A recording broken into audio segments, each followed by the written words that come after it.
الحمد لله رب العالمين وصلى الله وسلم على نبينا محمد وعلى آله وصحبه أجمعين.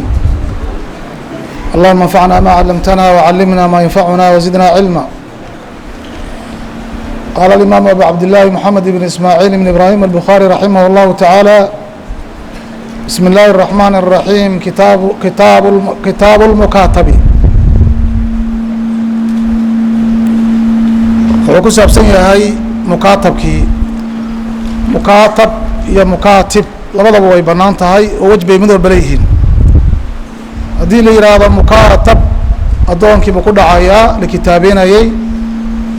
mukaatib haddii la yidhahdana waa sayidkii wax kitaabeynayay.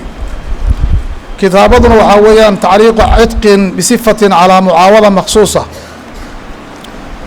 in xorayntii addoonka la xoreynayey lagu xidho tilmaan gaar ah, wixii oo ciwad la kala qaadanayo oo sayidkii loo soo celinayo dhaqaalo. ixdaa wasaa'il alcidqi bay ka mid tahay. wadiiqooyinka iyo wadooyinka addoonka lagu xoreeyo. waxaan soo maray abu hurayra oo leh huwa xorun liwajhi illaah, markii habeenkii uu safar dheer soo galay hijradii isagii addoonkiisa kala dhumeyn. yaa leylatan min tuulihaa wa canaa'ihaa calaa annahaa min baldati اlkufri najati wakiilahaa. markuu addoonkiisa arkay wuxuu yihi huwa xorun liwajhi illaah, ilaahay dartii baan u xoreeyey, wax uu ku xiray ma jirto. waxaa jirta umulwalado waxa la yihahdan soo maray, sayidka addoontiisa hadduu suriyaysto ilmo u dhasho markay uu dhinto waa xoroobaysaa addoontii, ra-sumaalkii ka xoroobi. waxaa jirta ninkii shurakada kamid ahaa ee qeybtiisii xoreeyey, in inta kalena inuu israaciyo ay laazim tahay hadduu xoolo leeyahay. haddii kale istusciya alcabdu calaa gayri mashquuqin caleyhi, istusciya alcabdu gayra mashquuq caleyh, soo la dhibaynin. waxaan soo maray mudaber oo sayidka ole anta xurun bacda mowti, markaan dhinta kadib xor baa tahay, oo hadhow thuluthulmaal ka xoroobayo. tannana ayaduna waxaad kamid tahay wasaaishii bay kamid tahay mukaatabka, in sayidkiisii uu addoonkiisii yiraahdo waxaad ii keenta ku xoreynaya. caqdigaasna waxaa weeyaan laazimun min darafin wa jaa-izun min daraf. cuquuday dhahaan wey, ilan cuquudda waa laazimu darafayn iyo jaa-izu darafayn iyo laazimu min darafin jaa-izu min daraf, saddexaas u qaybiyaan. yacni laazim waxay ku tahay sayidka hadduu afkiisa ka soo baxo oo u yiraahdo mukaatab baa tahay, dhaqaalahaasaad ku xiran tahay, haddaad keentana xor baa tahay, kama noqon karo ilaa idaa cajaza alcabdu can wafaa'i maa calayhi min alkitaaba. in addoonkii uu kaba cajizo wixii keen la yiri oo uu kariba waayo waa gaar. laakiin dhinaca addoonka markii la fiiriyo waa jaa-izu daraf, jaa-is weeyaan. oo hadduu dabco u yihahdo aniga raalli baan ku inaan addoon ahaado oo lagu tasarufo oo waxba aanan xoroobin, waa ka noqon karaa asaga kitaabadii. masaladaasu ka hadlaya musanifka raximah اllah, masaaisha ayada ee ku saabsan kitaabada. baaban wuxuu ku saabsan yahay ismu man qadafa mamluuka, addoonkiisii qofkii qadfaa oo zina ku sheegaa oo yidhaahdo yaa zani, dembigiisuu ku saabsan yahay. baabka asaga ah ama tarjumadaasi laysa taxtaha xadiid, wax ka hooseeya oo xadiida oo loo soo qaatay ma laha. kitaabu alxuduud bu wuxuu ku soo arooriyey oo ku aroorin doonaa baabu qadfi lcabdi, addoonkoo la qadfo.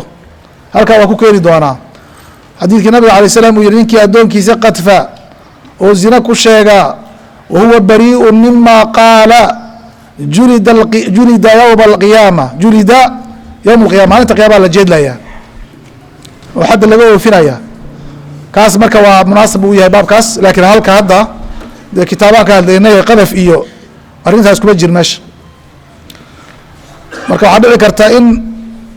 ay xagga nusaakhda iyo dabacaadka iyo kuwa waraaqiinta wax qoraya ay ka dhacday. waxaa kaloo dhici kara musanifka raximahullah markuu baabka qoray isagoon xadiidkiisi sheegin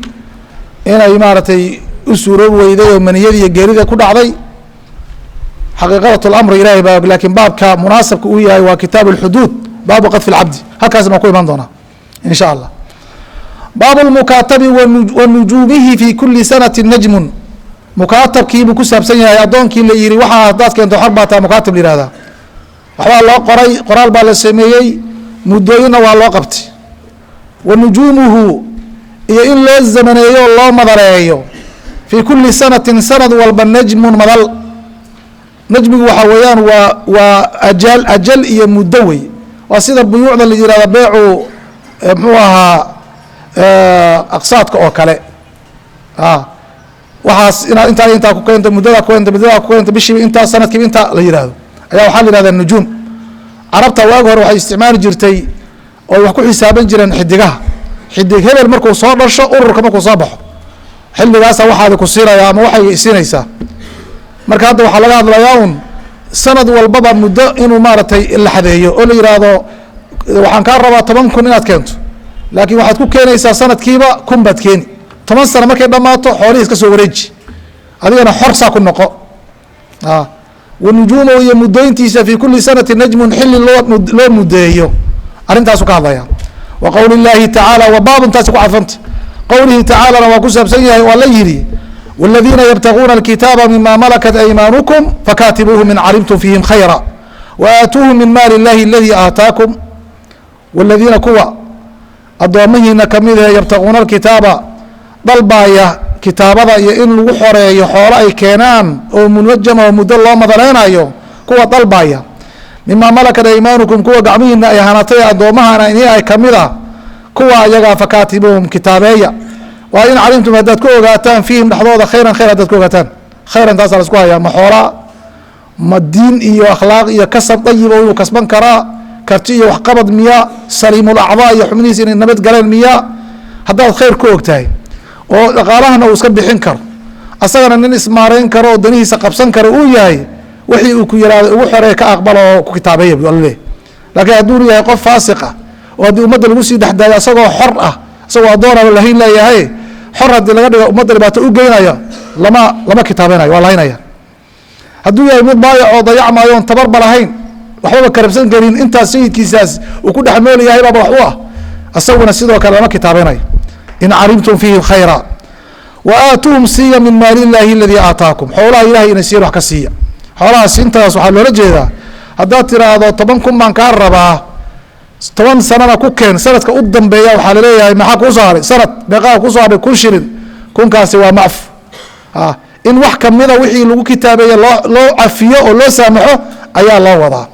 culimadana waxay yidhahdeen sanadka u dambeeyaa fiican si uu xornimadiisa dirba ugu degdego oo markaad tidhaahdo meeqaa kusoo haray intaasoo ma aha intaa waa laga cafiye ooda markaasba waa jabin waa dhaqaaqaya waa farxaya ayib وqاaل الروح wuxuu yihi can iبni jurayجin wuxuu ka wariyey qultu لcطاء waxaan ku ihi buu yihi awaajiب calaya korkayga waajib miyuu ku yahay idaa calimtu haddaan ogaado lahu adoonkan maalan xoola haddaan u ogaado an ukaatibahu inaan kitaabeeyo hadduu xoolada leeyahay uu isku xoreeyo o isku furdaamiyo inaan xoolaha dadkeeto xor baa tahay waajib bay igu tahy qaala wuxuu yihi ninka la yihahdo caطاء maa uraahu ilaa waajiban wax kale oo ma arka inay waajib tahan u arkaa buu yihi liqowlihi subxaanaه وataعaalى fakaatibuhum والأمر المجرد عن القرائن يفيد الوجوب كل هدي أمر لسكي إطلاقه وح قرائنه oo sunanimo u riixaysana aysan jirin waajibka lagu xumbaaraya qarinana ma hayno marka wuxuu leeyahay ma uraahu illa waajiban waa waajib waxay culimadu dhahaan kitaabadu waxay kamid tahay cuquuda calaa khilaaf alqiyaaska calaa khilaaf alqiyaas waxaa weeyaan addoonku cinda alqaa'iliina waa khilaaf hal baa ka jire kuwa leh alcabdu laa yamlik addoon xoolo maba yeesho ayay ku leeyihin see yeelan isagaa maale laleeyahay isagaa maale laleeyahay see xoolo yeelanaya ninkii marka aan xoolada mulkin karin in la yiraahdo xoolo keen oo isku xoree qiyaaskii buu khilaafay bay dheen laakiin inuu addoonku xoolo yeelan karaa xoog badan sababtoo ah adilada ku cad man baaca cabdan lahu maal famaaluhu lilbaa'ici ilaa yashtarida almubtaac lahu maal baa liyihi xooluu yeelan karaa nacam wa qaala camar binu dinaar baa wuxuu yihi qultu licaطaa waxaan ku yidhi ataahuruhu can axad ma qofaad ka warinaysaa jira waa kaad leedahay waajib baan u arkaaye inay waajib tahay ma wax daliila u haysaa qaala wuxuu yihi laa maya marka hore waa ka istaagay maya buu yihi daliil cad oo maayo uma akhbaranii wuxuu ii sheegay buu leeyahay ana muusa binu anasin caطaa akhbarahu inuu u waramay ana siriin duqi siriin la dhihi jiray waa moxamed binu siriin aabihiis oo adoon ahaayo Anas bin Malik baa lahaan jiray saala wuxuu weydiistay Anas buu weydiistay al-mukaataba weydiistay oo wuxuu yiri Anas oo xore xoolan ku siinay wa kaana wuxuu ahaa Sirin كثير المال من حوالي بدن إن علمت فيهم خير ولا جهري فأبى وادي أنس وحوي القعدة يكبح مشت فانطلق وحوي هذا وكد دعوة إلى عمر بن الخطاب رضي الله عنه عمر بن كدعوي وحل عمر خلافة وأمير المؤمنينها فقال عمر بوحوي لكاتبه كتابه ننقر دوبا عد صديح حوالين هو يستو بحولها سكو شرطي وحي أتكو شرطي صار حكي لها حروبه فأبى وكد لأنس عمر هذا الكيسي توجيهس فضربه عمر باقراعي بالدرة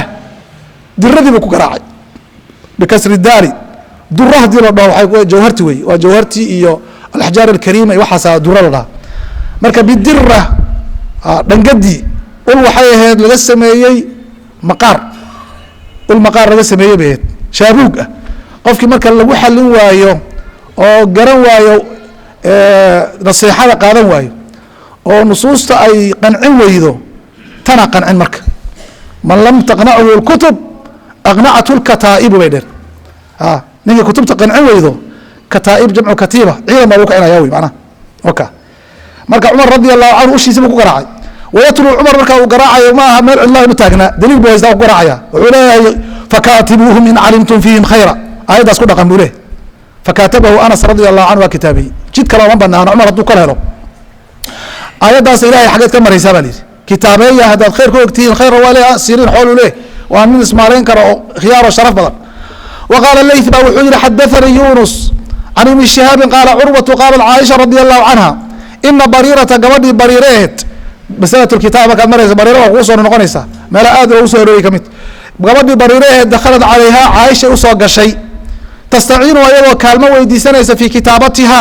حواليه اللي شرط ديستيل وحبي وعليها كركيرة وحاها 5 أواقيا 5 وقيادات ونجمة لما دري عليها كركيرة في 5 سنين 5 سنة لما دري 5 سنة اللي يركو كان 5 وقيادات هو وزن 40 درهم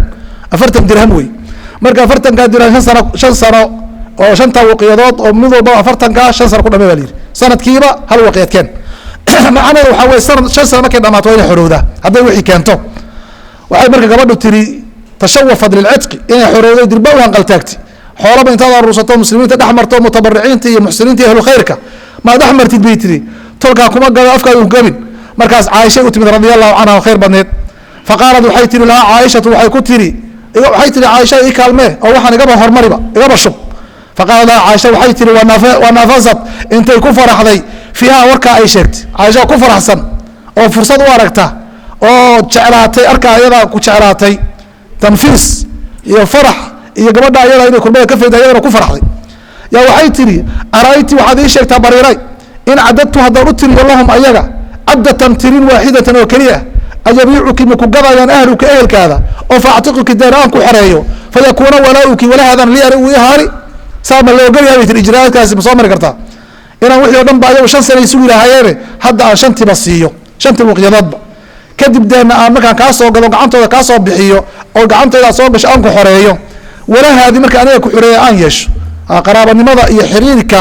كدرنا يحرينته واسيد النصب كقرابة النصب كوكلوي لحمة كلحمة النصب قرابة كقرابة النصب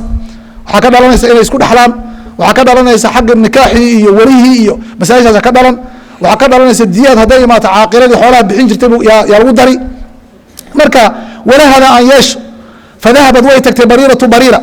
إلى أهلها أهل الكذب يتكتي يا آدي معنى تسمية الموالي تسمية الموالي أهلا إن لغم مقعابة ذاتك موالده أدونك إسكال إيه لغم مقعابة يعني قادريا ذاتك لهذا الوجه فعرضت وحيوبا نكتي ذلك وركز عليهم كالكوض عائشة وحين ينسين ولا هي عائشة يرانيس قاطع فقالوا وحيدا لا ميع إلا أن يكون لنا الولاء إن وليه نوعنا موين حولي عائشة صرشبطه أنك مكا أنكو حرائنه أنه حولي قادرني قرابة أنه معانا أنه نتكي ميسد بعدين نقام تكيست حولينا ما قادرنا قالت عائشة وحيتري فدخلت على رسول الله صلى الله عليه وسلم قري فذكرت ذلك له أرن كاسان أشياء إن اسقبلنا هاي قلنا يا عليك فقال لها رسول الله صلى الله عليه وسلم وحكي عائشة اشتريها قبل الصوغت فاعتقيها حري وركوذا دكها ودقين واشترط رواية صعته وأقول له عليه الصلاة والسلام يري يعني وحي الشيء يعني اسكدنا يسو وح أيضا هنا ينوي وأنا كب حيين ويوجيهين qofka wax xoreeyo inuu walaha yeelanayo qaraabanimada ee inta soo gado gabadha xoree fainama alwalaa walaha waxaa un keliya iskale liman actaqa qofka wax xoreeya walaha iyo qaraabanimada iyo waxa ka dhalanaya ixsaan iyo samafalka ka dhalanaya xoreynta qofka wax xoreeya iskale ee kii xoolaha la siiyey loogu dari maaye uma qaama rasuulu lahi sal slam baa istaagay faqaala wuxuu yihi maa baalu rijaal rag xaalkood muxuu yashtariduuna shardisanaya shuruudan shuruud laysat fi kitaab illah ee fii sharci illaahi wa diinihi kitaabka ilahi iyo sharcigiisa iyo diinta aan ku jirin dadka shardisanaya maxay rabaan man ishtarada ninkii shardista shardan shuruud laysat fi kitaab illah kitaab illahida qur-aanka waa kasii caamsan yahay waxyigii iyo shareecadii iyo diintii oo dhan ba maanta loola jeedaa fahuwa ninkaa shardiga diinta khilaafsan la yimid shardigiisaasi baailun baatil weeye shardullahi ilaahay shuruudiisa yaa xaqu xaqnimo badan oo mudan in la qaato waa uthaqu ayadaana xoog badan oo curwat lwufqa ah ayadaa adag oo in la qaato mudan oo lagu kalsoon yahy marka wax kastaba adi haddaad shardisato si kasta wax u adkayso shareecada ma waafaqsantaha mise ma waafaqsanon baa lagu leey kol haddayna waafaqsaneen shuruudaadaasi baatil weeya wain kaana miata shardi buu nabig alay slam boqol shardiba ha gaarsiisnaadeen maxaa yeelay diintan unbaa ah in la raaco oo laga dambeeyo nacam nabigana waa kale calayh salaam man axdaa fii amrina hada maa laysa minhu fahuwa rad xadiidkaas ileen caqiidada iyo mucaamalaadka iyo cibaadaadka intaba waa loo soo delishay wixii diintan wax ku soo dara sida qoladan leh gabadha xoolaheedana aan qaadano anigana weli aan yeelano fahuwa raddun baa utaala baaban wuxuu ku saabsan yahay maa yajuusu wixii banaan min shuruudi lmukaatab qofkan mukaatabka ee addoonka ee la xoreynayo lacag lagu xoreeyo xoolo shuruudiisa waxa ka banaan ee uu shardisan karo iyo waman ishtarata sharda ninkii shardista laysa fii kitaab illahi aan diinta ilahay sal ku lahayn inuu arrintaas baatil ay tahay fiihi waxaa ku saabsan baabkaasi xadiid laga wariyey can ibni cumara can nabiyi sala allahu alيh wasalam waa soo marray xadiidkaasi fi kitaab buyuuc aan ku soo marray cabdullahi bin cumar soo warinayo qaala xadaثana qutaybة bnu saciid bnu jamiil bnu dariif albaghlani xadaثana layth bnu sacdin الfahmiy can ibni shah maxamed bn muslim الzuhriy can curwata bn zubayr ana caaishaةa radi allahu canha um lmuminiin akhbaratu waxay u warantay curwe ana bariirata gabadhii bariirahe jaaad way timid tastaciinuhaa ayadoo kaalmo caaisho weydiisanaysa fii kitaabatiha kitaabadeedii la yiri intaa keen ayay leedahay ii kaalmeeya zakada la siin karaayo waxay soo galayaan dadkii qur-aanka ilaahay uu ku yiri muxuu yihi ya wish wاlghaarimiin wafi riqaabi wاlghaarimiin way soo geli deyn baa loo haystaaye lakin wاlghaaribiina bay soo geli wafi riqaabi soo gelaysa wafi riqaabi ayb tastaciinuhaa fi kitaabatiha marka su-aashaas iyo xoolo arursigaas iyo waa u banaantay walam takun maynan ahayn gabadhaas markay codsiga gudbisanayso qadad mid gudatay min kitaabatihaa ayadii wixii lagu kitaabeeyey shayan waxba weli kamayna bixinin waa isku xiran tahay xoolihii weli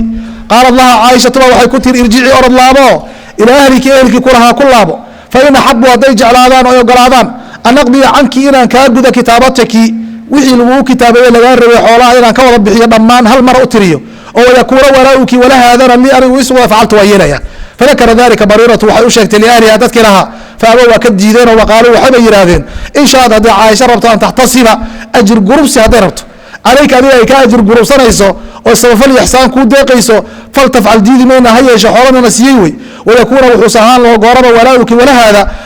lana anagu noo ahaanaya xoolaha anagaas walaha wixii caaishana siiso xoolihii laakiin welihii anagaa iskale ayay soo istaageen fadakara dalika lirasuuli lahi ba u sheegtay caaisha radi allahu canha faqaala laha rasuulu lahi sal slam ba wuxuu yihi ibtaaci gabadha soo gad faactaqii soo xoree fainama alwalaau gabadhaas intaad xorayso inama alwalaau liman actaqa qofka wa xoreeya walaha iska leh qaal uma qaama rasuulu llah ayuu leeyahay saxaabigu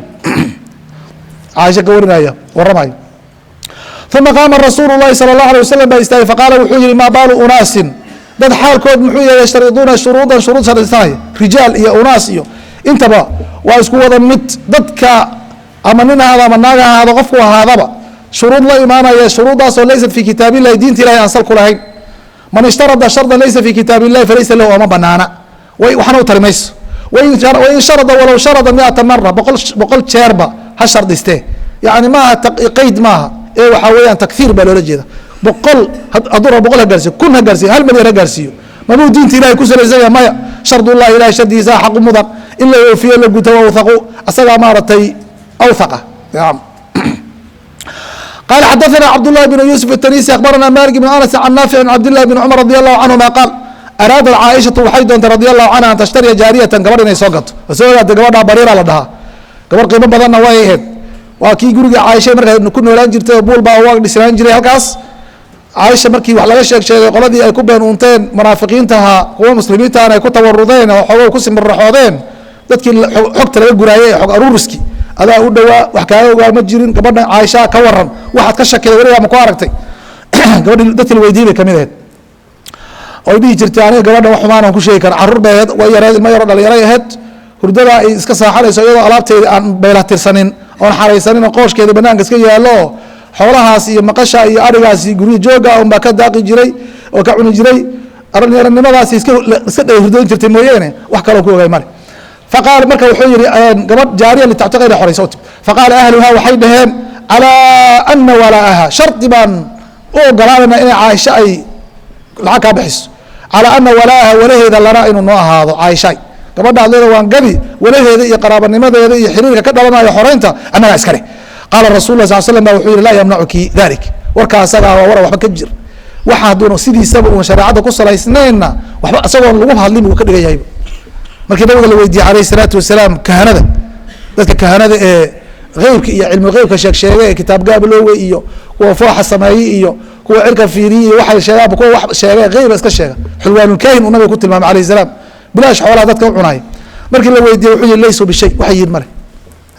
kunaa natakahan fi ljaahiliya saxaabaa u timid xilligii jaahiliyada kahanada isticmaali jiray laysu bishay buu yihi waxay yihin male mabuu sharciga waafaqsay maya laysu bishay maa la dhihi lastum calaa shay xataa tuqiimu tawraat oo kale wey waxaad tihin mar diinta hadii la toosinin waxba ma tihiin salli fa inaka lam tusalli oona tuka waxba maana tukanine kol hadduu waxaan uun sharciga waafaqsaneen waxba ma aha saas darteed nabigu hadalkoodaas waxba lagama soo qaadin wabuu shareecada waafaqsan maya waxba lagama soo qaadayo laa yamnacuki dalik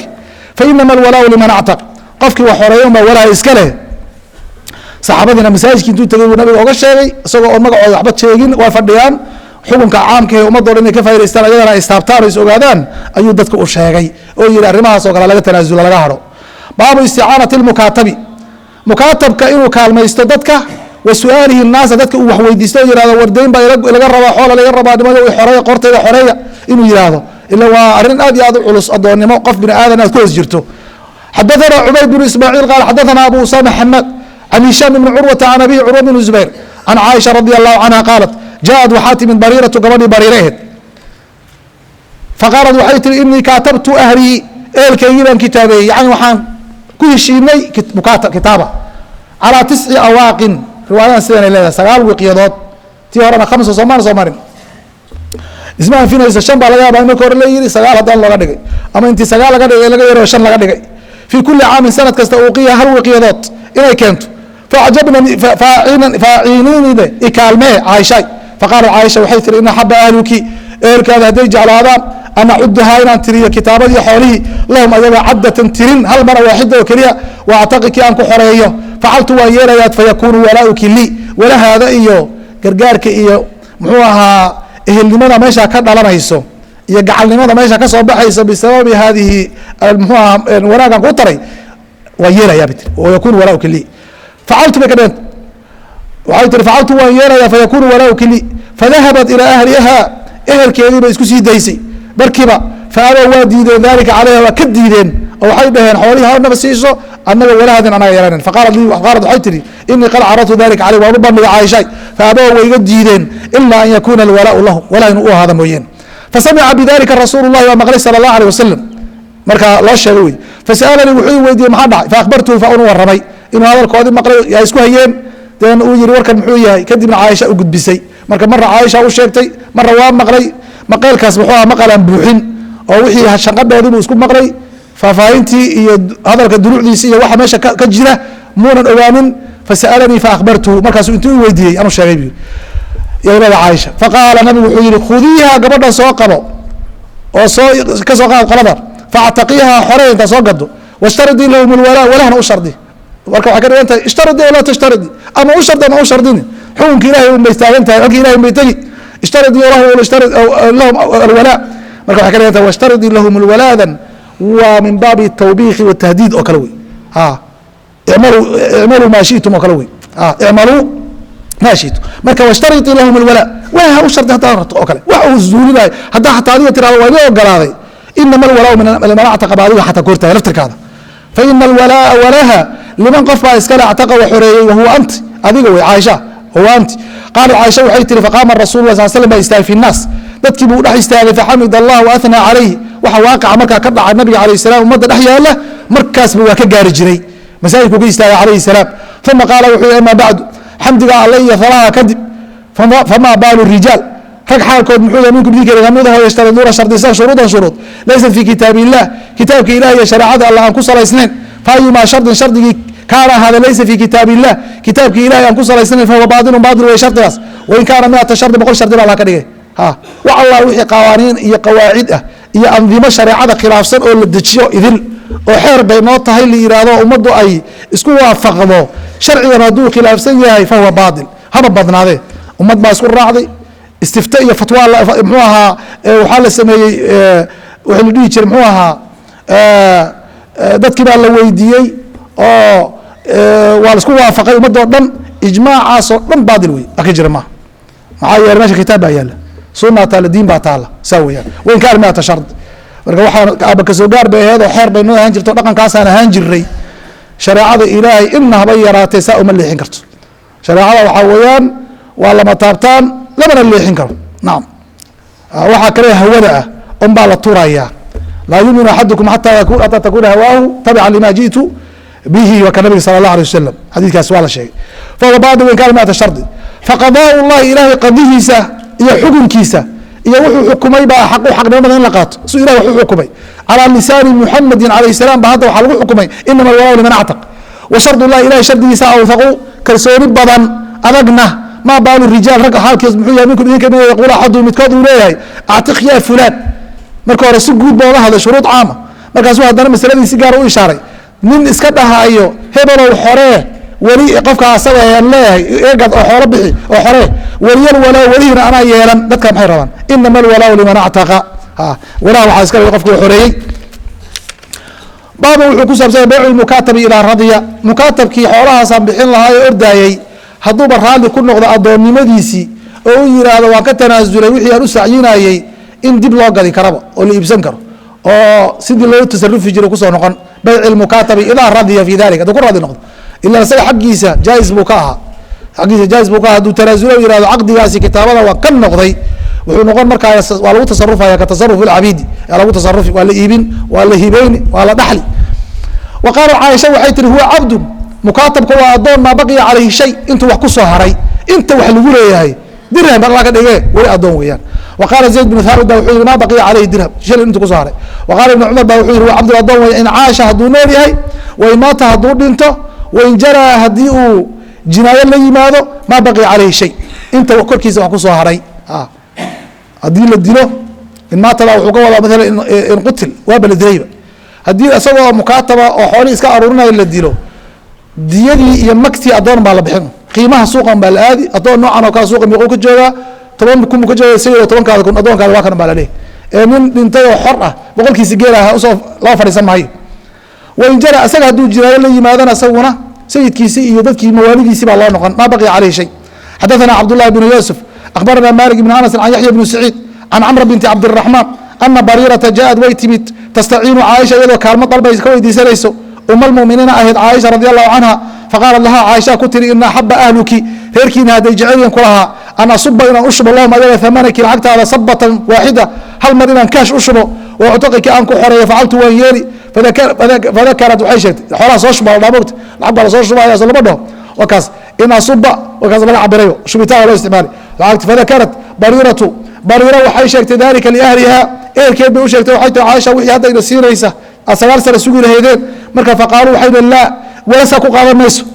mana aqbalayno ilaa an yakuuna alwalaau lana inuu welihi anaga noo ahaanaya mooyeene ka aqbali mayno qaala maalik wuxuu yihi qaala yaxya fazacamad camra waxay sheegtay camra binti ascad bn zurara binti cabdiraxman bin ascad bn zurara ana caaisha dakarad inay sheegtay dalika lirasuuli lah sal slam u sheegtay oo faqaala uu yihi ishtariiha caaisha marka nabiga u gudbisay waxay tahay arrintaas ku haysan aniga bariira iyo dadkii lahaa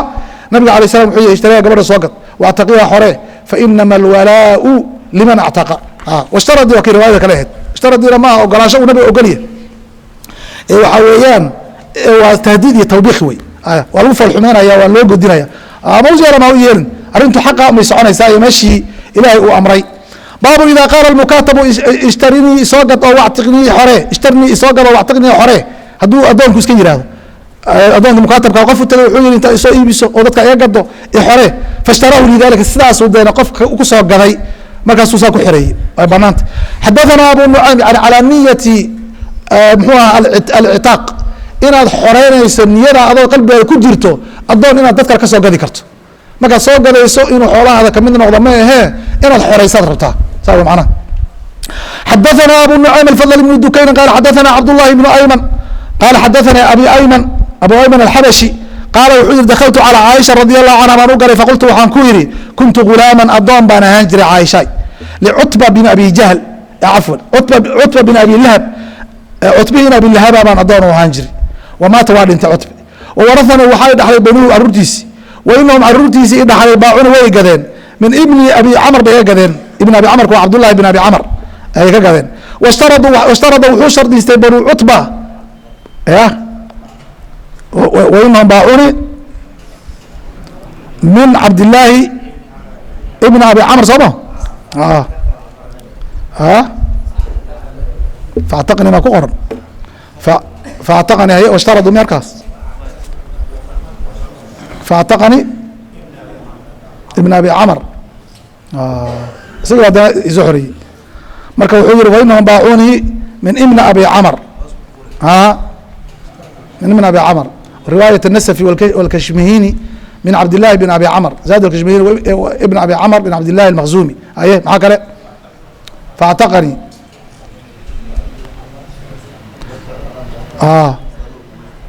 yaa xoreeyey ibn abi camarkii igatay ibn abi camarkii igatay ilma cutba iga gatay ilma cutba bin abi lahab iga gatay ibn abi camarkii baa xoreeyey bu yiri hadduu xoreeyey washtarada waxaa shardistay banu cutba banu cutbihii laga gaday ee gacantooda baan ka soo wareegay ibn abi camr cabdullahi bin abi camr aan kusoo wareegay yaa waxay shardisteen alwalaa weli bay shardisteen soo saama saas isku xiranta sooma wainahum baacuni min ibn cabdillahi bin abi camr faactaqni min abi camr ayaa xoreeyey washtarada banu cutba actaqani way xoreeyey washtarada banu cutba waxay shardisteen alwalaa bay shardisteen banu cutbihii laga soo gaday wey oo ibn abi camr kana ka soo gatay waa sidii bariiraha de qoladii laga soo galay ay ku dheganaayeen faqaalad waxay tiri caaisha masaladan la weydiiyey ayadaa laftarkeeday qabsatay dakhalat bariiratu bariira iisoo gashay bay tiri caaisha wahiyo mukaataba iyadoo mukaataba oo xoolo lagu qortay oo lagu shardistanayo xoolaa keen faqaalad waxay tiri ishtarinay isoo gado faactiqiina isoo xore intaa intii musanifku usoo celiyay baabka xadiidkan qofka waa u dhihi karaa isoo gado oo deen xore qaala caaisha waxay tiri nacam waaya waan yeelay qaalad waxay tii laa yabiicuunanii ima gadaayaan xataa yashtaridu lwalaa'i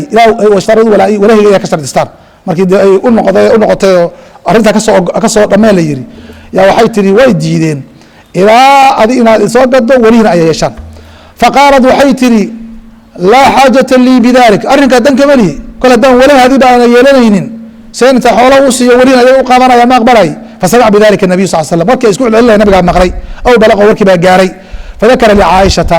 caaishana waa usii faafaahisay marka fadakara licaaisha wuxuu u sheegay fadakara licaaisha fadakarat caaishatu ma qaalad laha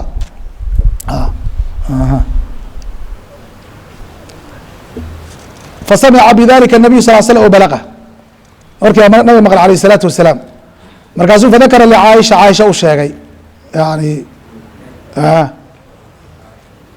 ya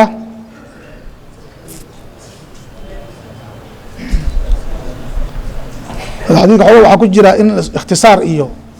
isagoo faahfaahsan baan soo maray fadakarat marka fadakarat dalika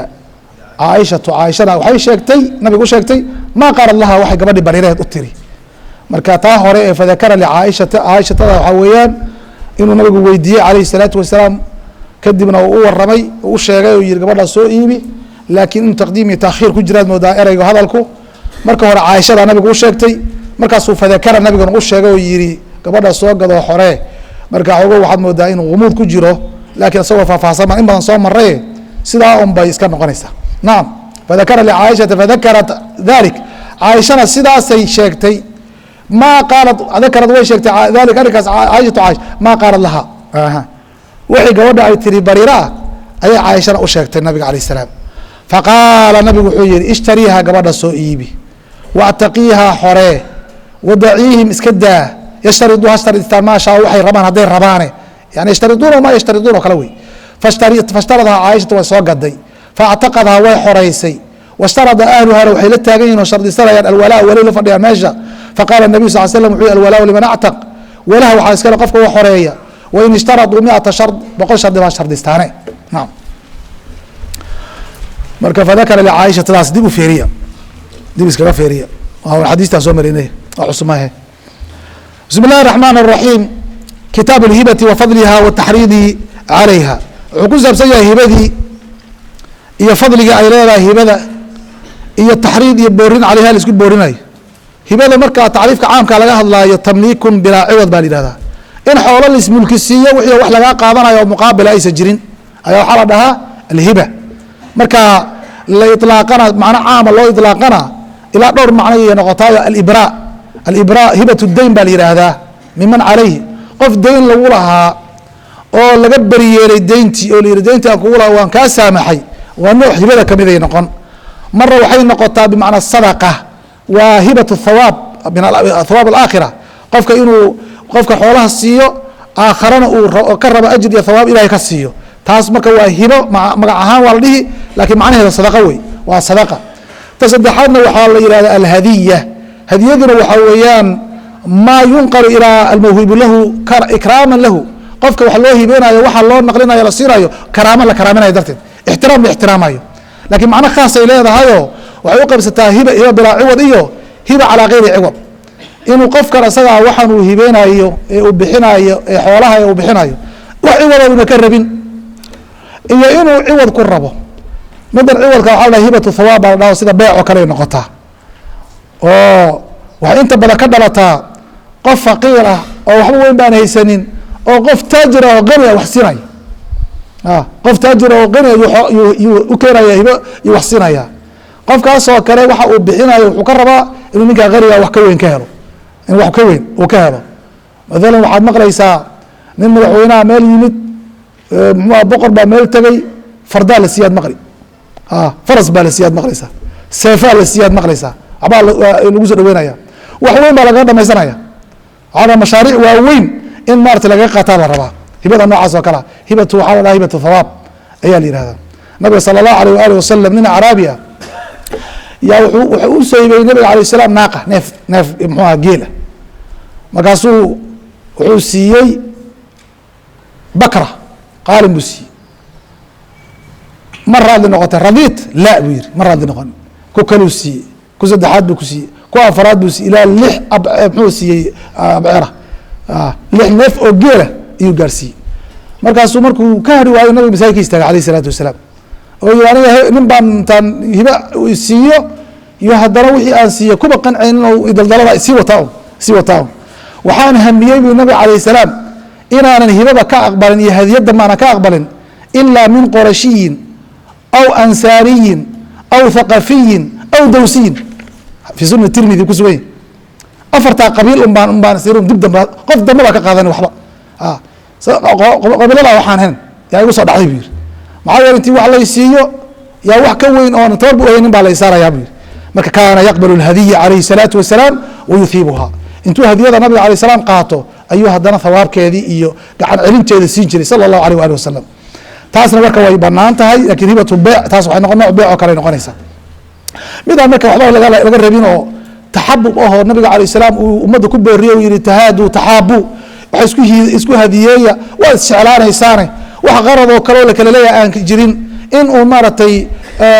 sakiimada iyo waxa qulubta ku jirta ay baaba'do oo dadku ay mubaax isku noqdaan dad mubaax isjecel oo waalo oo maxaba isku haya ay noqdaan wax is siistaan taasaa loola jeeda oo jecel iyo maxaba ay ka dharto taasna iyadana way jirta wax ciwada lagu kala qaadanna aan lahayn wayna fiicanta. qaala xadaثana caasim bnu cali qaala xadaثana ibn abi dhibi moxamed bin cabdiلرaحman can اlmqburiy saciid bin abi saciid اlmqburi can abi hurayrata radi allahu canhu can الnabiy salى اllah alيه wasalam qaal yaa nisaء اlmuslimaat gabdhaha muslimaadka ahow laa taxqirana yeena yaraysanin jaaratun mid darisa lijaaratiha dariskeedii inay wuxuun u hadiyeysa yeena yaro yaraan waxayso walow firsana shaatin neef ariga dhila dhishiis baa la ka dhigee firsanka lama cuno inta badan ونافك لانشي قوب كي يسوي قوب كا حتى هذا هيس إسلام ورقف أنا مقاطع ودمنا يدرس كذا هاي إسكت قوم مثلا هاتش الشيشة دبكة صارته إسكت الله هذه وحي يرانينه قفك الله سيرا يراني وحنا وكلام يعني ليس ينعراننا ها أخبره لبض معنا مركب ويسكيرا يعني هذه وحي يرسلن وجود به مرضى هذه دوجا واركتو قف بي عصبتاي واحد هذا دوكس كذا هذا يسوق قف بقى وقاجسم حدثنا عبد العزيز بن عبد الله الأويسي قال حدثنا ابن أبي حازم عن أبيه بكوريي عن يزيد بن الرومان عن عروة عن عائشة رضي الله عنها أنها قالت وحيت لي لعروة وحيكت لي ابن أختي ابن أختي حرف النديب على حتفي يا ابن أختي وي ولا شيء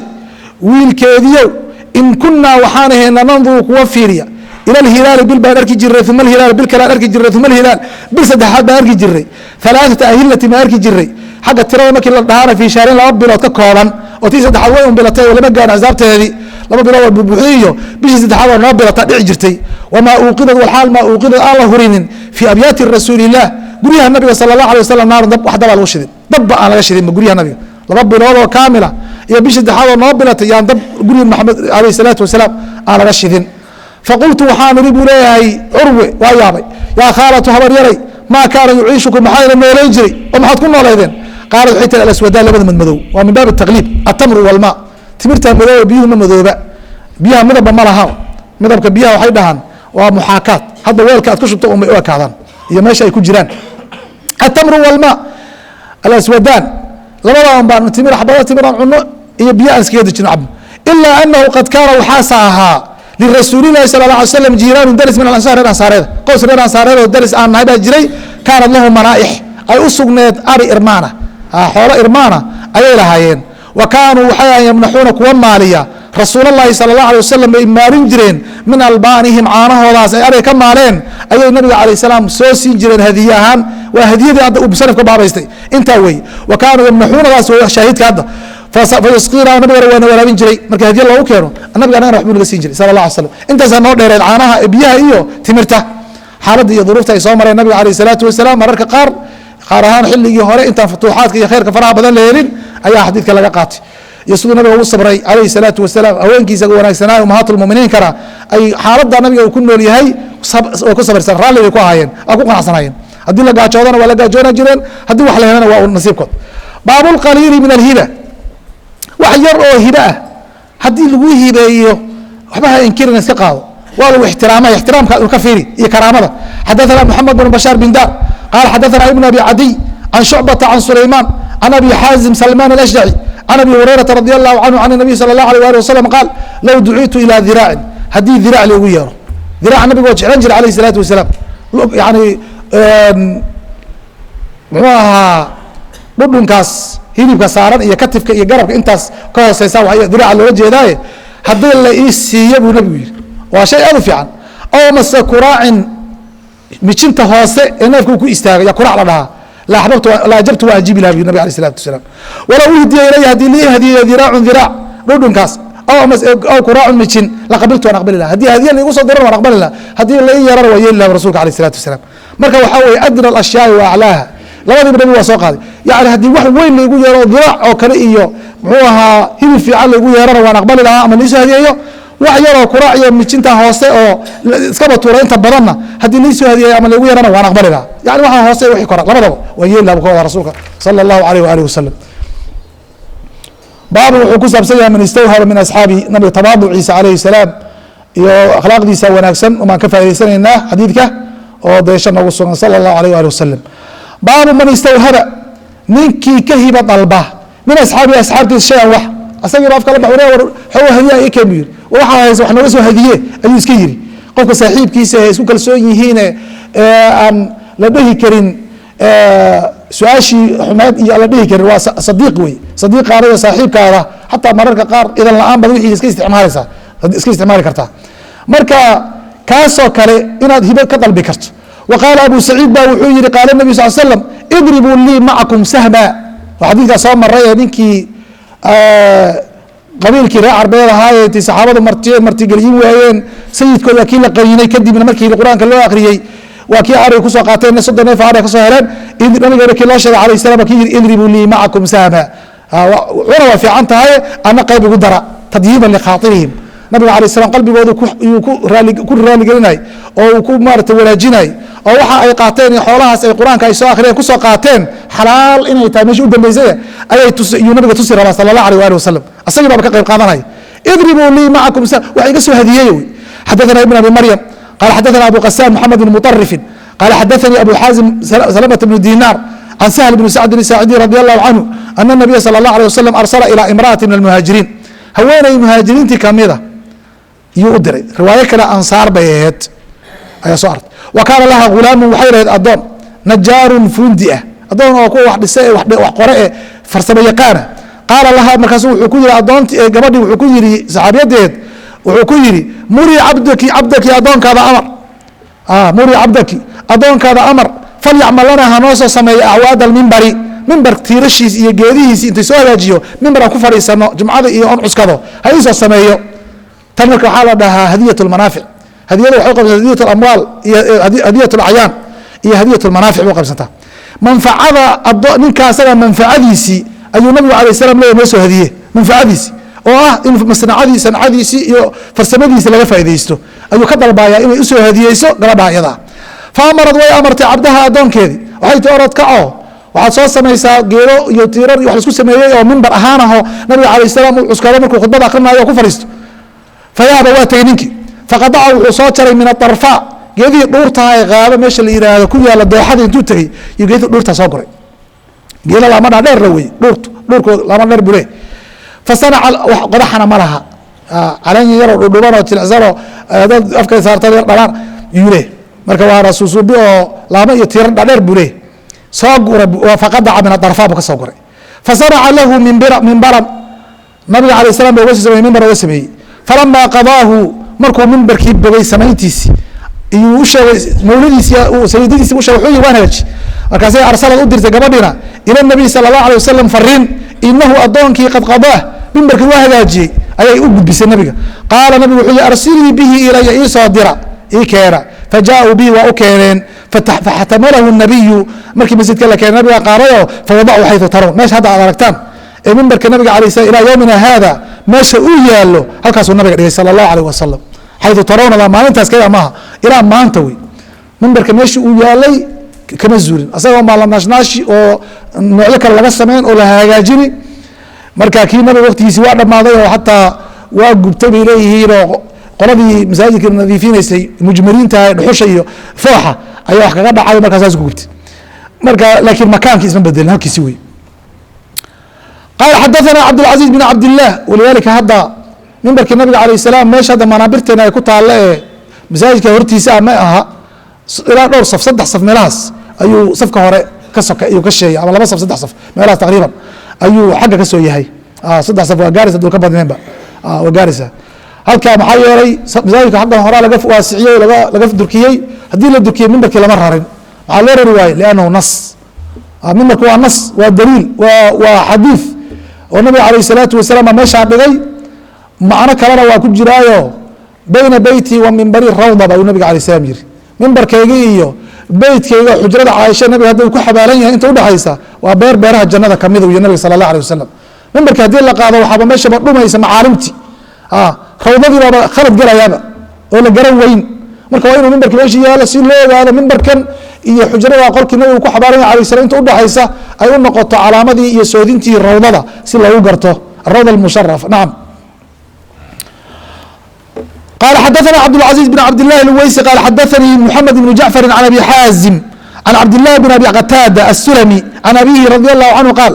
كنت waxaan ahaa buu le أبي qتاadة السلمي عن أبيه رضي الله عنه قال كنت waxaan ahaa يوما maalin جالسا مع الرiجاaل من أصحاaب النبي rag saxaabada nabiga kamid ah la fadhiyay fي manزiلin meel في طريiqi maka maka wadadeeda meel kamida oo socotaa lahaayo cumradii cumraة الxudaybiya bay ahayd cadowgana waa laga baqaayey ilaalaa la iska hayey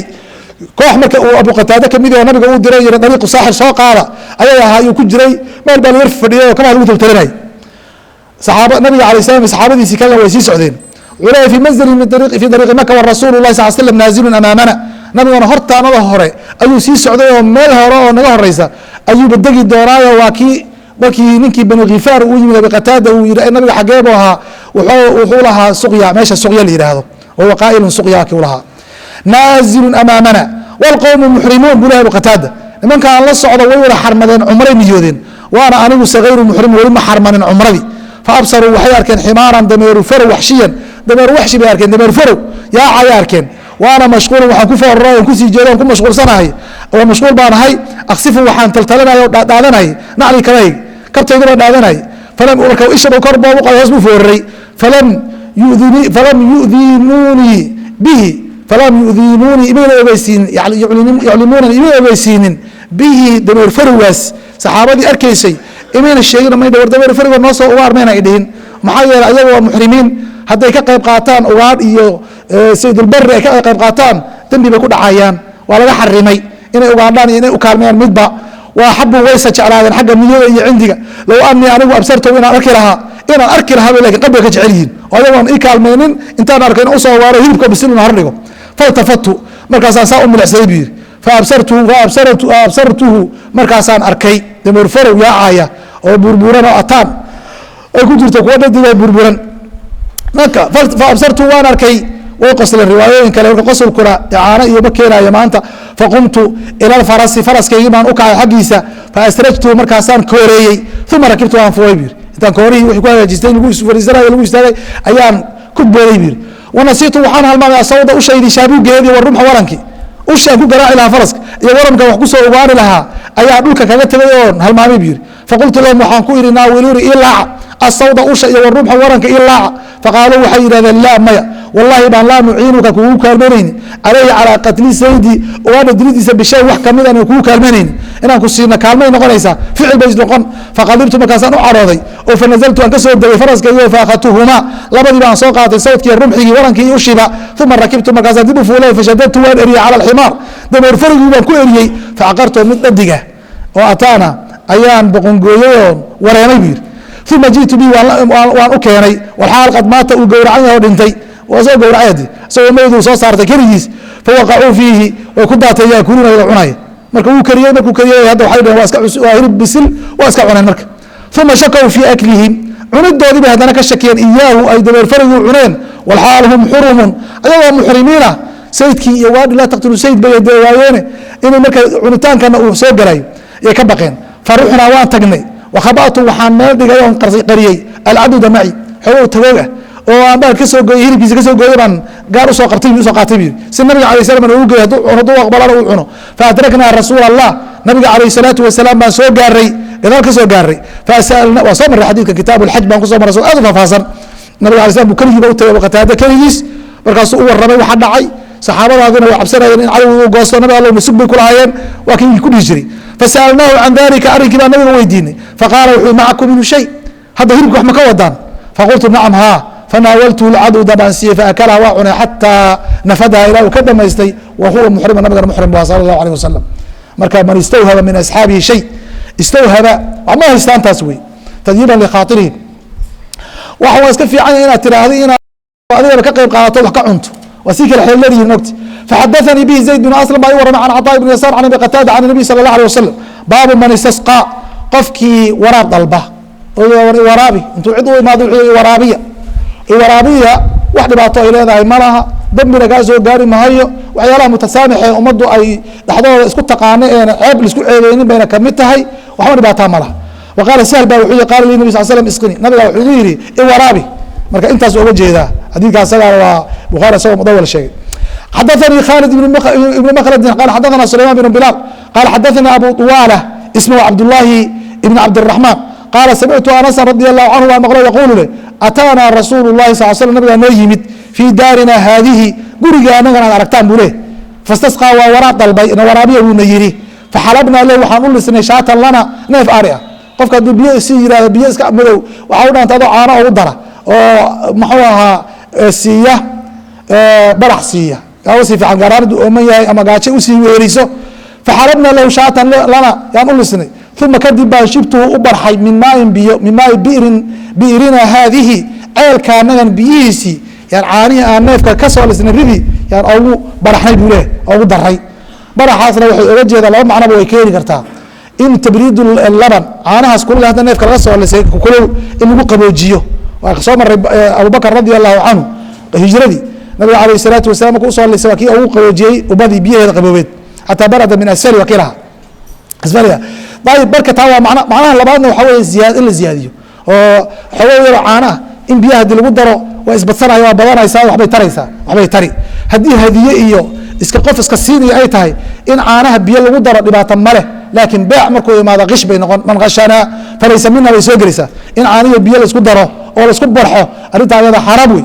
faacdaytu waxaan siiyey markii beec loola jeedo wey faacdaytu nabigaa siiyey calayh salaam wa abubakr can yasaarihi bidix buu ka fadhiya waa cumaru cumar faaruqna tujaahu hortiisu fadhiya waa carabiyun oo reer baadiya nasiib lana can yamiinihi dhanka midigtu ka fadhiya falamaa faraqa markuu bogay nabiga cabidii qaala cumar baa wuxuu yihi hada abubakr wuxuu ka boodaya oo ka yaabaya nabiga inuu midigtiisa intuu fiiriyo acraabiga siiyo abubakr baa bidix kaa fadhiya nabiga allow faacda acraabiya acraabigii buu nabigu siiyey calayh salaam fadlow hambadiis sharcigu unbuu qaadi nabiga calayh salaatu wasalaam uma qaala wuxuu yihi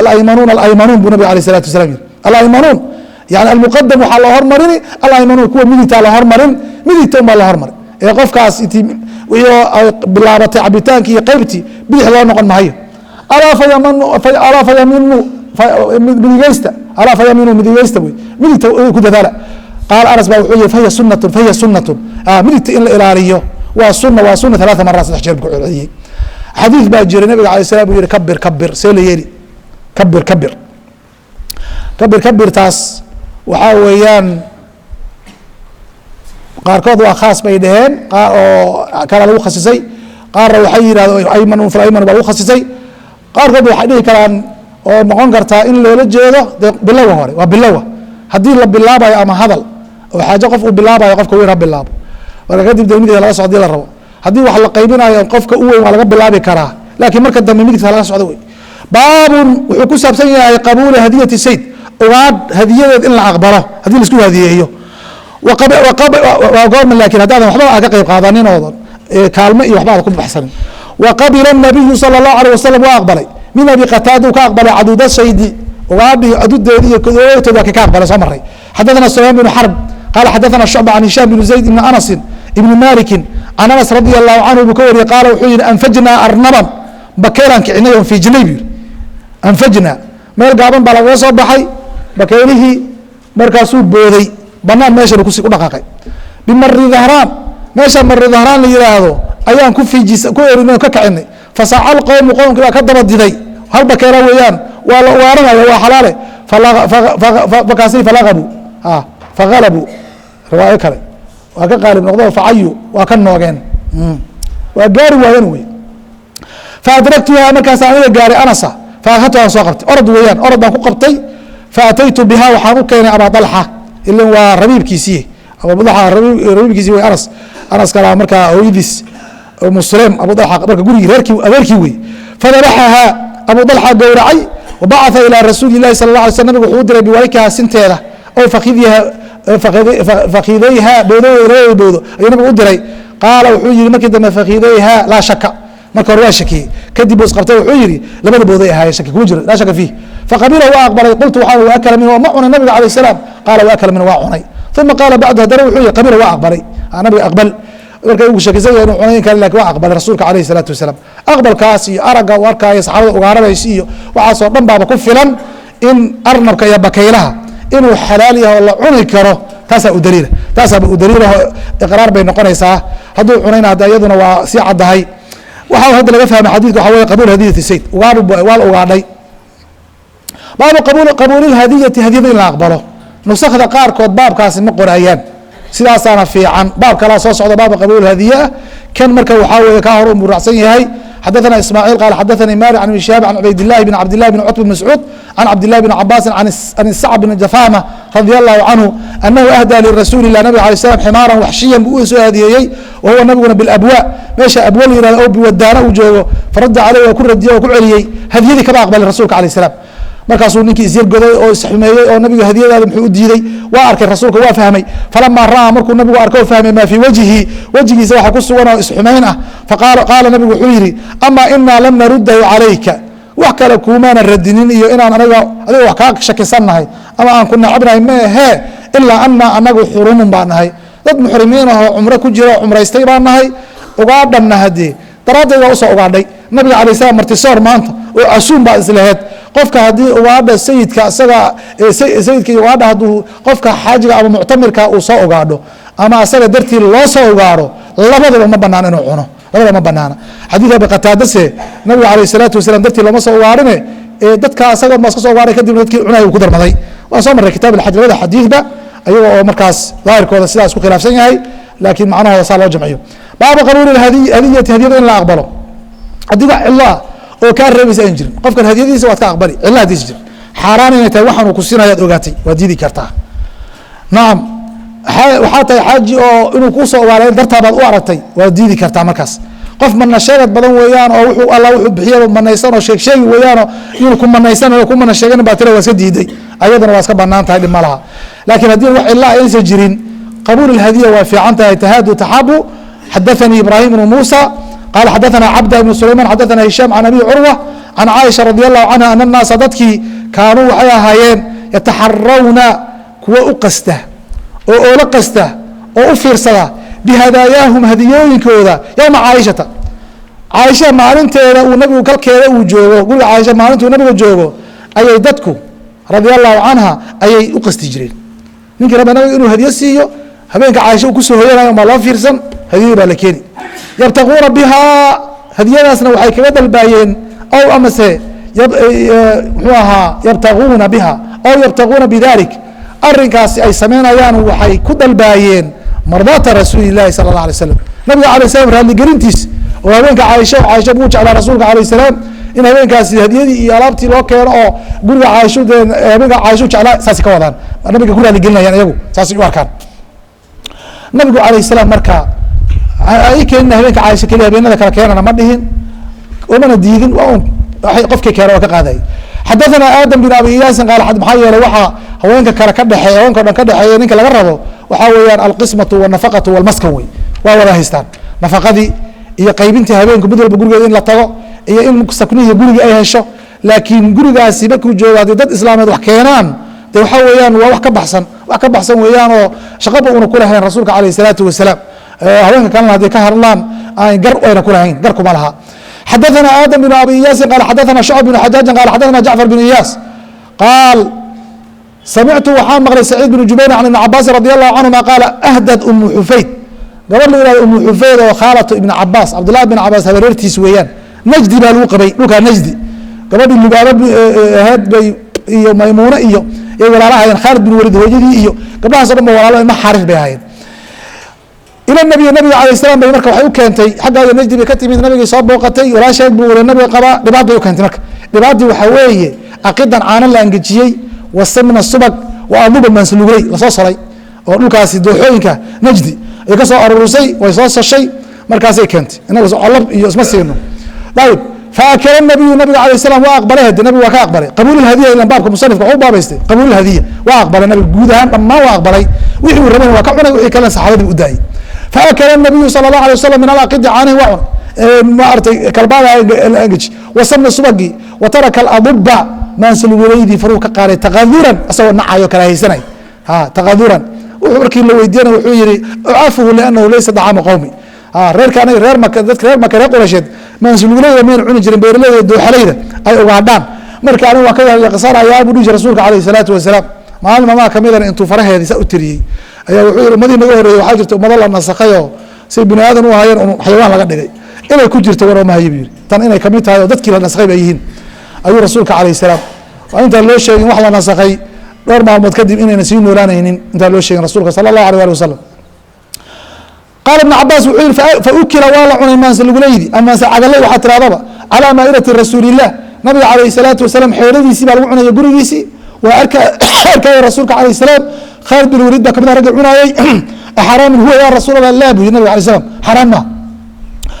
walow kaana xaraaman hadduu xaraam ahaan lahaa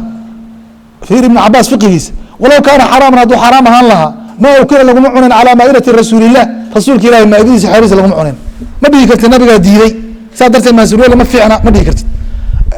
diididaasi waxay ahayd arrin nabiga alayh salam dabeecadiisa iyo asaga cuntadii uu aqooday inaanan ahayn darteed buu u diiday ee maaha inay xaaraamta hilibka geela ma cuno ana nafteedaan jecleen waad dhihi kartaa caanihiisa ma cabo waad dhihi kartaa loobaana afka saarin waad dhihi kartaa naftaadaad ka hadlaysaa laakiin tashriic kama hadlaysid iyo waa xaraam iyo waa xalaal iyo ma banaano iyo waa karaahiy iyo ma dhehaysid marka wuxuu leeyahay haddii xeerada nabiga lagu cunay calayhi salaam iqraar baa la yidhaahdaa nabigana shay xaaraan oon banaaneen intuu arko ka aamusi maayo marka aamuska uu aamusay waxay tusaysaa inay xalaaltay bal qowlan buu u yiri la markii la yidhi xaraamun hu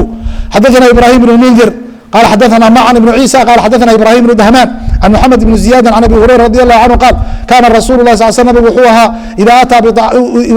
اوتي بطعامك لو كانوا سال عنه ويدين جري هديه ام صدقه منتهدي لو كانوا حدي جري ما هديه مسوا صدقه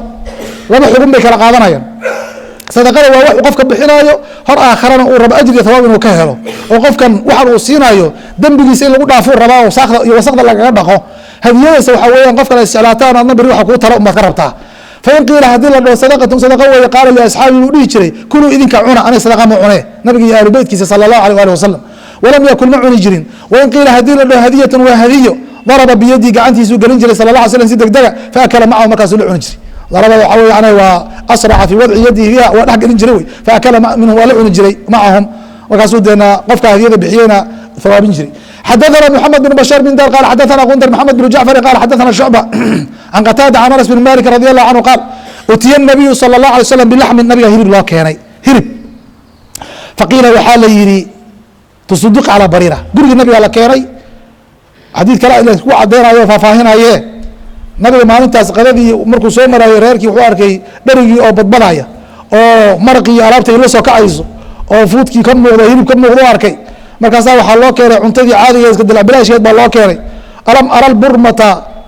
fiiha laxm buu nabiga alayhi salaam dharigan soo ka hilib ku jira maanta waase isbedelkan yaa ribno waase cuntadii hore baad keenteen markaasaa waxaa la yidhi nabi allow tusaddiq calaa bariira gabadhii bariireed baa lagu sadaqaystay adna sadaqa ma cuntid qaala nabi wuxuu yidhi huwa laha sadaqa bariira hilibka sadaqo u yahay iyadu oo dambi baa dad baa ka ajir gurubsaday oo dambi dhaaf ka raadsaday walana annagana waxayna siinayso hadiyatun hadiyo wey oo waxayna siinayso waxbaan siinaynaa waa ajir nagama raadinayso oo waxayna rabtaa un taxaabigiiba naga rabtaa un saas macnaha marka macnaheedu waxaa weeyaan sadaqadu inay wareegto oo sadaqanimo intay ka wareegto waxay u noqon kartaa hadiye noqon walidaalika qof ayn sadaqa u banaaneen inuu sadaqa qaataan u banaaneen ama zaka inuu qaataan u banaaneen yaa hadiyada u banaantay qof miskiin ahoo zaka la siiyey in neefkii zakada intuu gowraco tujaartii iyo aqniyadii wax ka siiyo waa banaanta aqniyada iyo tujaartana sadaqa iyo zakada ma banaan in la siiyo laakiin hadiyanima loo siin karaa xadathana moxamed bin bashaar qaal xadathana gundar xadathana shacb bin xajaaj can cabdiraxmaan bin qaasim qaala samictu minhu can qaasim baan ka maqlay qaasim bin moxamed bin abubakr can caaisha radi allahu canha annaha araadad waxay damacday an tashtariya bariira gabadhii bariireed inay soo gado wa anahum ishtaraduu walaaha walaheedii bay dadkii lahaa shardisteen fadukira dalika idin linabiy sal slam baa loo sheegay qofka sheegina caaishay aheed faqaala nabiyu sala allah alay wasalam baa wuxuu yidhi ishtariha gabadha soo iibiyo faactaqiha xore fa inama alwalaau liman actaqa baa iska lehe wa uhdiya laha laxmun masalada hore waa soo maray in badan hadda halkan wuxuu usoo arooriyey waxaa xadiidkan intan dambe wa uhdiya laha laxmun sunankii laga qaatay bariira iyo fawaaidii xadiidka laga faa'idaystay buu kamid yahay uhdiya waxaa loo soo hadiyeeyey lahaa bariira laxmun hilib yaa lagu sadaqaystay waa maskiine faqiila lilnabiy sal slam baa waxaa lagu yihi markuu weydiiyey haadaa tusudiqa calaa bariira lagu sadaqaystay faqaala nabiyu sala allah alay wasalam ba wuxuu yihi huwa laha sadaqa sadaqu u yahay walana anagana hadiya buu noo yahay wakhuyirat xugun kalena waa laga qaatay gabadhan iyo sunno kale oo waxaa weeyaan takyiir masalada la yihah masalada takyiir wakhuyirad waa la khiyaar geliyey oo markii sayidkeedii caaisha sayid u noqotay sayidadeed ay xoraysay ayada xor bay noqotay ninkeediina addoonnimadii uu ku haray arrintaa marka waxaa soo baxday waa khiyaar la yidhaahdo inay dhahdo waan kaa fasakday naftaydii baan doortay baa u banaan waa khuyarad waa la khiyaar geliyey bishardi dee inta qabla almasiis intuu ninka taabanin wey kol hadduu taabto ka noqod male qaala cabdiraxmaan baa wuxuu yihi zawjuhaa ninkeedu xurun xor buu ahaa cabdil addoon miya addoonke ma addoon baa mase xor zawjuhaa xurun oo cabd شعبة الودي قال شعبة وحجر سألت عبد الرحمن بن ودي عن زوجها قال لا أدري ما أوجي أحر حر إنه أم عبد أدون إنه لكن حديث كلا قعد عبد أسود اسمه مغيث حديث كلا نوع في صحيح كسوان أدون بوها مغيث اللي يدوري مقعيس أوكي درس دو يجري النبي عليه الصلاة والسلام لما خيار قريين تغيير مدى أسير راجع عبد أسوي حرها لها waxaa wey markuu asaga adoonnimo ku haro ayadan ay xorowdo ayay khiyaar qaadan kartaa oo isfasakhi kartaa xadathana moxamed bn muqatil abuxasan xasan almarwasi qaala akhbarana khalid bn cabdillahi الضaxaan can khalid الxadaa bn mihraan can xafsata binti siriin can umi caطiyata nusayba binti kacb alcadawiya qaalad waxay tiri radia allahu canha min almubaayicaat bay kamid ahayd gabadha nabiga la mubaayacooday alayh salat gabdhii la mubaayacooday waxay caan ku ahayd meydka dhaqidiisa xaggan kalena khitaanka iyo gudmada qaalad waxay tihi dakhala nabiyu sala allahu alayh wasalam baa soo gala calaa caaisha radi allahu canha faqaala wuxuu yihi cindakum shay wax ma haysaan maanta qaalad waxay tihi la waxba ma hayno ilaa shayun wax mooyeene bacaثat bihi umu cadiya ay soo dirtay min ashaati neefkii ariga ay kasoo naga siisay ay qashay allatii shaatadii aad bacadta ilayha u dirtay adiga mana saga ka siisay neefka ariga umu cadiya ay ka siisay zakada ayay intay gowracday waxnaga naga siisay haweenka nabigana alayh salaam waa u banaantahay sadaqada inay qaataan ahlu beytka xaggaas marka loo fiirinayo kuma jiraan oo sadaqada way qaadan karaan marka adiguna sadaqa ma cuntid qaala nabigu wuxuu yihi inahu qad balagad maxilaha meeshay ku xalaaloobeysay way gaadhay oo annagana u xalaaloobeysay sadaqadii marka horeeda nooma banaaneen laakiin hadda hadiyey noogu imaan kartaayo bariira haddii noo hadiyeysay oo na siisay xalaal bay noo tahay waa noo banaan tahay bu rasuulka sala allahu alيh ali wasalam naam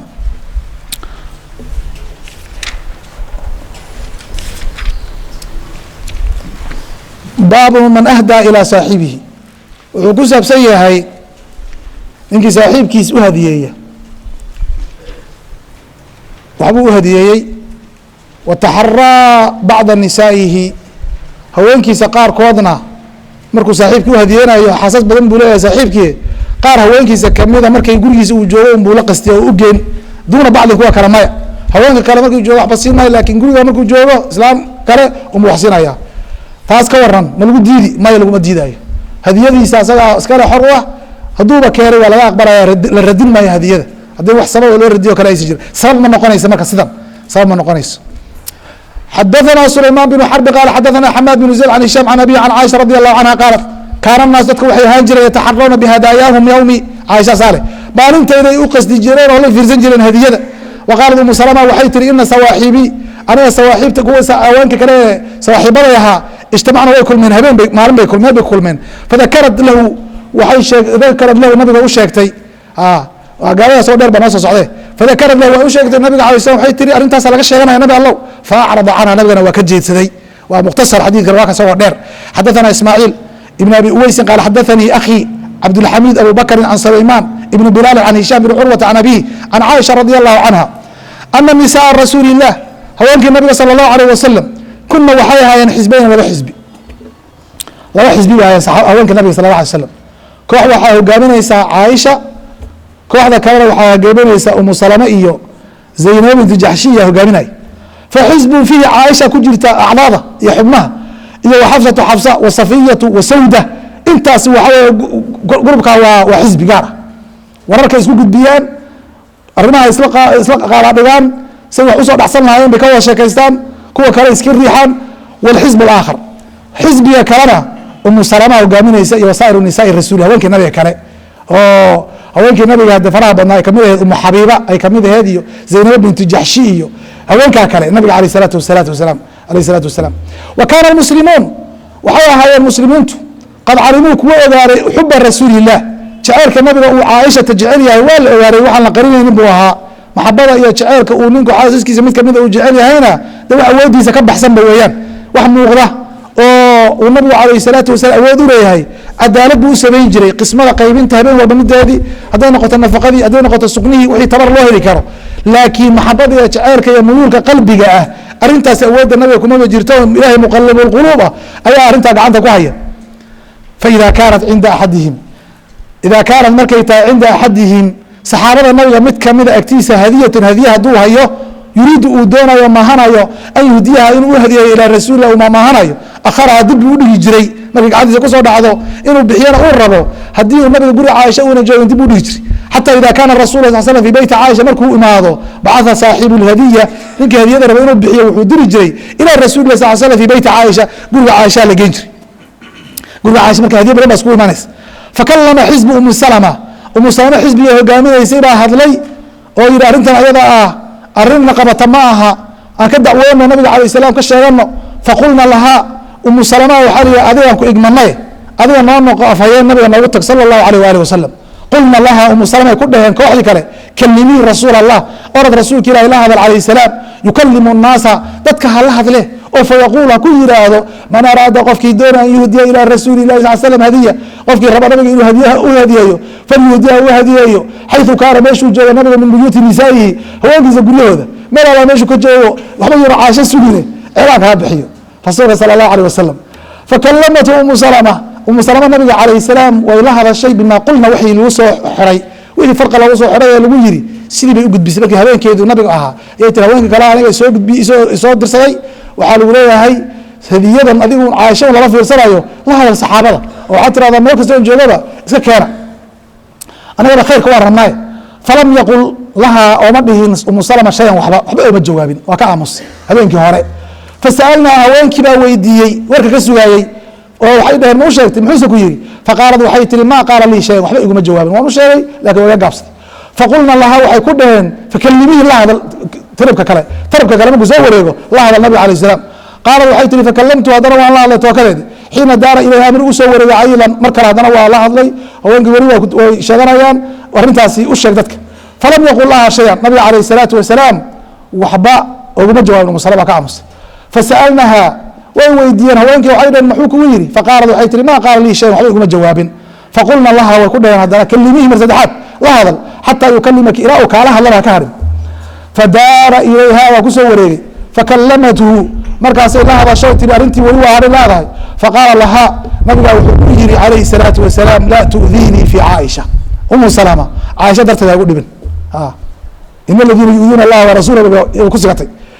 dhibaato hay dhibin caaisha darteed hagu dhibin faina alwaxya waxyigu lam yaatinii ima imaado jibriil calayhi salaam iyo waxyigu waday waana fii thawbi imraatin haweeney maradeeda anoo ku jira iyo lixaafkeeda iyo gobasha kula jira ilaa caaishata caaisha mooyeene caaisha un baa jirta jibriil calayhi salaam aniga oo la jooga wixii uu waxyi igu soo dejiyey intiina kalese ma dhicin qaalad waxay tihi atuubu ila allahi ilahay baan u toobad keenay min aadaaka dhibkaada yaa rasuula rasul allow ilan waa mu'minada waxay dhibaysa waxaa sheeganaya calaacalaya waa rasuulka maxamed ah sala allahu alayh waali wasalam wax awoodeeda ahayn minka dadka inaan la hadloon dhaho sadaqadeeda xagga mariyo muxuu hadiyaadka qaybi inaan dhaho ila hadiyada wuxuu codsaday nabiga ma wax laga soo doontay aminkaas ilfashaqaas ma geli kari ha igu dhimi caaisha uma inahuna caaishana haddee jaceylkeeda maxabadeeda waa mid igu samaysan jibriil calayhi salaatu wasalaam baba xataa markaas gurigeesa aan jooga i imaadee uma inahuna dacawna faatima kamayna harin umu salama markii ay arrintaas qabsatay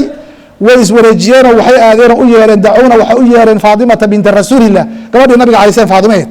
ayaa loo yeeray fa arsalat ilaa rasuuli illah rasuulki ilahay bay u dirtay umu salama iyo haweenka kale taquulu iyadoo le ina nisaaka nabi allah haweenkaadii yashudnaka allah ilaahay bay kugu dhaarinayaan kugu weydiisanayaan alcadla inaad u cadaalad samayso fii binti abibakrin abubakr gabadhiis fii beyti abubakr gabadhiis gabadhan ina abubakar caaisha inaad sida loola dhaqmayso ee hadiyada gurigooda loo soo tuuraya gabdhaha kalena sidaas cadaalad baan rabnaa cadaaladii waa sameeyeen rasuulka alayh salam wax dheeraaday raadinayaan fakalamathu way la hadashay saa ku dheh baa la yidhi nabiga la hadashay faadima faqaala wuxuu yihi yaa bunaya gabadhaydii alaa tuxibiina soo ma jeclid maa uxibu waxaan jecla qaalad waxay tihi bala nabi allah waan jeclaa waxaad jecesha marka waxaa weye caaisha waan jeclahay ha islugoynina ku dhawi caaisha waan jeclahay anigana jeclo wey macnaha saas o kale wey marka dee halkaas ayaduna meel la dhaafo la maro ma laha waa qofkii labaad iyo ergadii labaad wey farajacad way noqotay ilayhina haweenkii bay ku laabatay faakbarathuna way u sheegtay faqulna waxay ku dhaheen irjicii iley ku laabo mar kale ku noqo faabad way diiday an tarjica inay noqoto ma jirtay tiri hadalkaas nabiga calayh salaam uu yihi dib inaan ugu laabto alaa tuxibiina maa uxibu inaan haddana sii jiiro arrin dhicigasa maaha bay tiri radia allahu canha fa arsalna waxay u direen zaynab binti jaxsh oo nabiga calayh salaatu wasalaam ay mxuu ahaa ilmo eedda ay ahaayeen eedadii baa dhashay nabiga eedadiis oo la dhihi jiray umayma binti cabdilmualib yaa zaynabada dhashay aad ba xagga loolankana caaisha aad ba ola loolami jirtay oo hadalada iyo wax badan ba ayaduna hadli jirtay marka zaynab baa la diray markii u dambeysay la baalay faatatu way u timid nabiga calayhi salaam faaqladad waa ku adkaysay hadalkii wa qaalad waxayna ku tiri ina nisaaka haweenkaadi yanshudnaka allah marka zaynab habeenkeedii maynay sugin gurigeeda kumaynay sugine guriga caaisha ku doonatay guriga caaisha nabiga jooga ina nisaaka yanshudnaka allah ilahay ku dhaaranaya alcadla cadaalada samayso fii binti ibni abi quxaafa in abi quxaafa gabadhiis abubakara gabadhaas ayada ah u dhalay inaad cadaalad u samayso dadka gabdhaha kale lamid ka dhigto farafaca sawtahaa sawdkiiba kor u qaaday xataa tanaawalad caaishata caaishayda lacayba oy gaadhay wax ka sheegtay waya caaishada qaacida waa iska fadhidaa fasabadhaa markaasay cayday caaishay cay ka badisayba caradii baa yay xajin weyday ciilkay u qabtay gabadha saasay tiri waxay ka sheegtay xataa ina rasuula اllahi salى اllahu alيh waalih wasalam layanduru wuxuu fiirinaya ilaa caaishata caaisha hal tatakalam bal inay hadasho riwaayo kale waxay leedahay fi saxiix muslim ku sugan caaisha radi allahu canha waxay leedahay kuntu uraaqibu rasuula اllahi sal ه alay slam nabigaan fiirinayay bal inaan ii baaqo oo aan ka dareemo inaa hadda aan iska celin karo gabadhan ayada gabadhan gurigaa la timid maxaad ola hadashay waxa inuu dhahan ay ka baqaysaa marka haddii ka badbadiso halka ay gaadhay inaan hadda aan iska celin karo nafteeda difaaci karo inaan nabiga aan ka ogaadaan hadda fiirinayay way ogaatay marka nabiga hadda inuuna waxbaba ka qabin hadday isdifaacdo hadasho nabiga alayh salaam marka caaishuu fiiriyey way fahamtay qaal fatakalamad caaishatu caaisha way hadashay taruddu calaa zaynaba ayadoo zaynab iska radinayso iska difaacaysa xataa askatat ha ilahay ka aamusiisay say u waday bay aamusiisay ka qayla badisay riwaayo kale waxay tihi xataa janfa riiq waa candhufti bay angegtay candhufteedii candhuftii ku celisay wey qaala waxay tihi fanadara nabiyu sala allahu alay wasalam ilaa caaisha markaasuu caaisha fiiriyey nabigu waqaala yihi inahaa bintu abi bakr waa ina abu bakr buu yihi abubakr waad ku banaanta aabbaha waad ku banaan tahay oo kale wey aabbaha walla wuu ku dhalay abubakr ninka dhaqaanay oo kale wey iska celis marka haweenka la isla qabo haddii mararka qaar ay meelaha ku hadlaan banaanka la iskaga maro ha kala go-aane ha kala haraane waxba dhibaata male marka waa dib baa laga heshiin doonaa haddiise isdilaayaan kuma jirtaan malinaya ayib qaala albukhaariyu bukhaari baa wuxuu yihi alkalaamu alakhiir qisatu faadima yudkaru waxaa laga sheegay can hishaam qisada dambe ee faadima ku saabsan hishaam bin curwa laga warama can rajuli can zuriy can moxamed bin cabdiraxman waqala abu marwan can hishaam can curwata kana annaasu yataxarawna bihadaayaahum yowma caaisha ayay la qasdi jireen وعن رجل من قريش ورجل من الموالي عن الزهري وxuu ka wariyay عن محمد بن عبد الرحمن بن حارث بن هشام قالت عائشة كنت عند النبي صلى الله عليه وسلم فاستأذنت فاطمة idan dalabtay marka riwaayooyinkan waa mutaabaca majaahiil baa ku jirta waana mutaabaco waxba badhigaysa xadiidka isagoo mawsuula ayaa soo ogaatay oo noo soo hormaray والله أعلم وبالله التوفيق صلى الله وسلم على نبينا محمد وعلى آله وصحبه أجمعين